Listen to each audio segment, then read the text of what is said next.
Welcome students. आज हमने आपके लिए एप्लीकेशन फॉर अ जॉब का एक कॉमन वीडियो प्रिपेयर किया है फिक्स लाइंस के साथ में, जिसमें आपको मात्र एक दो जगह पर चेंज करना है जो कि आपके क्वेश्चन आएगा उसके हिसाब से, नहीं तो पूरा का पूरा आपका जो हमने ये एप्लीकेशन फॉर अ जॉब बनाया है ये कॉमन है।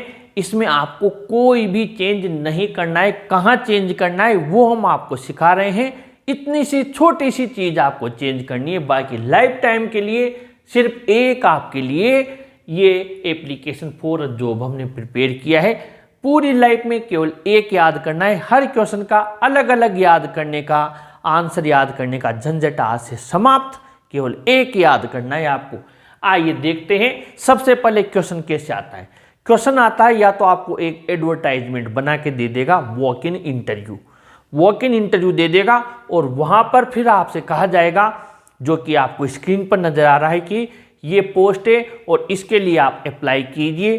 कहाँ अप्लाई कीजिए, कहाँ पर, जो भी इंस्टीट्यूट होगा, स्कूल होगा, जो भी कंपनी होगी, कोई भी होगा, वो उसका एड्रेस देगा और उसी को आपको अप्लाई करना होता है। तो जब आप क्वेश्चन देख लेंगे या फिर UR राम श्याम जो भी देगा और आपको इस पोस्ट के लिए अप्लाई करना है और आप इसका application for a job prepare कीजिए। साथ ही आपको आपका जो CV होता है वो भी उसके साथ इनक्लोज्ड करना होता है, यानी संलग्न करना होता है, क्योंकि आजकल बायोडेटा भी हमें बनाना होता है आपका पूरा, जिसमें ब्यौरा होता है, आपकी पूरी डिटेल होती है, क्या पढ़े हो, कहाँ तक पढ़े हो, कितना एक्सपीरियंस है, सारी चीज़ें।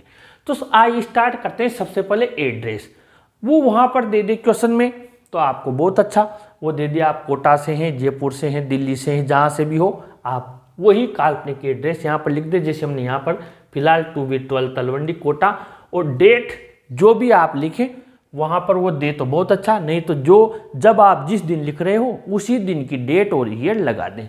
तो ये तो कंप्लीट हो गया। अब इसके बाद में ये आपका एड्रेस और डेट ये सबसे पहले लिखना है।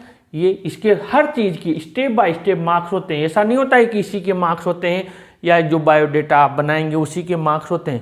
पूरे लेटर के हर पार्ट के मार्क्स होते हैं। अब यहाँ पर आपको लिखना है the manager personal ICICI bank Kota. ये वो क्वेश्चन में देगा कि आप यहाँ पर अप्लाई कीजिए, वो देगा। वो चीज़ आपने यहाँ पर लिख दी, इसको एड्रेस किया, बैंक का नाम, और आपका एड्रेस कोटा का है, और जहाँ से वो एडवर्टाइजमेंट निकला है उसका भी एड्रेस देख लेना। न्यू दिल्ली है, मुंबई है, जयपुर है, कोटा है, क्या है, फिर आप वहाँ पर लिख दें। सब्जेक्ट के लिए मैंने बता रखा है, जो पोस्ट वो देगा कि आप एप्लीकेशन फॉर अ जॉब लिखिए, किसके लिए, उसमें दे देगा कैशियर के लिए, क्लर्क के लिए, टीचर के लिए, लेक्चरर के लिए, जो भी पोस्ट के लिए दे आप वही पोस्ट यहाँ पर लिख दें। ये जो मैंने लाइन खींची हुई है ये लाइन्स वही है जो कि चेंज होगी, बाकी और कुछ चेंज नहीं होगा। सबके मैंने अंडरलाइन कर दी है। डेट के अंडरलाइन इसलिए की हुई है क्योंकि आप जो डेट लगाओगे उसके अकॉर्डिंग ही यहाँ पर महीना और ईयर लिखना है। बाकी ये जो कैशियर है वो यहाँ आएगा, वो यहाँ आएगा जो क्वेश्चन में आएगा। मान लीजिए कैशियर के लिए पूछा तो हमने यहाँ कैशियर लिख दिया। अगर मान लीजिए वो कैशियर के लिए नहीं कहता, वो कहता क्लर्क के लिए, तो आप क्या करते हैं, यहाँ कैशियर हटाकर इसकी जगह क्लर्क लिख देना। टीचर के लिए बोले तो टीचर लिख देना। बस इतना सा चेंज करना है। जिस पोस्ट के लिए आए वही पोस्ट आपको लिख देनी है। फिर हम सब्जेक्ट समझ गए होंगे आप। फिर सर, और ये कॉमन है पूरा, with reference to your advertisement. अगर वो न्यूज़पेपर का नाम दे दे तो बहुत अच्छा, नहीं दे तो आप Rajasthan Patrika, Dainik Bhaskar, Hindustan times, the times of India कुछ भी लिख दें और डेट लगा दें। एक बात विशेष ध्यान रखना, जिस दिन आप अप्लाई कर रहे हो इस जगह पर ध्यान देना। आप जिस दिन अप्लाई कर रहे हो यहाँ पर जो आप डेट लगाओ, ये डेट इसके 2-3 दिन पहले क्यों ना चाहिए, क्योंकि आपने अखबार में पढ़ा तब उसके 1 दिन बाद, 2 दिन बाद आपने अप्लाई किया। ऐसा नहीं हो जाए कि आप यहाँ पर 20 जून लगा रहे हो और यहाँ आप लिख रहे हो कि मैंने आपका विज्ञापन टाइम्स ऑफ इंडिया में 21 जून को पढ़ा था। 20 जून को तो अप्लाई कर रहे हो, 21 जून को कैसे पढ़ा था, एक दिन पहले ही पढ़ लिया। तो यहाँ पर आप 2-3 दिन पहले आपने अखबार में पढ़ा वो एडवर्टाइजमेंट कि हमें ज़रूरत है कैशियर की, टीचर की, तो 1-2 दिन बाद फिर आपने अप्लाई किया। तो यहाँ पर ये डेट बाद की होगी और ये डेट पहले की होगी, विशेष ध्यान रखना। उसके बाद में फॉर द पोस्ट ऑफ, अब जो भी पोस्ट का क्वेश्चन में आएगा वही पोस्ट आप यहाँ लिख दे। मैंने लाइन खींच दी। I offer my candidature for this post, इस पोस्ट के लिए मैं अपनी कैंडिडेचर यानी कि मैं स्वयं को अप्लाई करता हूँ इस पोस्ट के लिए, इसमें नौकरी करने के लिए। I am a commerce post graduate, अब यहाँ पर ध्यान देना इस जगह, अगर मान लीजिए आप साइंस फील्ड की पोस्ट आई है तो इस कॉमर्स की जगह आप क्या लिख देंगे, फिर यहाँ ध्यान देना, कॉमर्स की जगह क्या लिख देंगे, आई एम अ, जो भी आप साइंस से पोस्ट ग्रेजुएट हैं, मान लीजिए वो फिजिक्स लेक्चरर की दे तो आप यहाँ क्या लिखेंगे, मैं फिजिक्स से पोस्ट ग्रेजुएट हूँ, पोस्ट ग्रेजुएट यानी एमए हूँ, तो आप फिजिक्स के से लिख दें। मान लीजिए वो इंग्लिश से दे तो आप यहाँ इंग्लिश पोस्ट ग्रेजुएट लिख दें।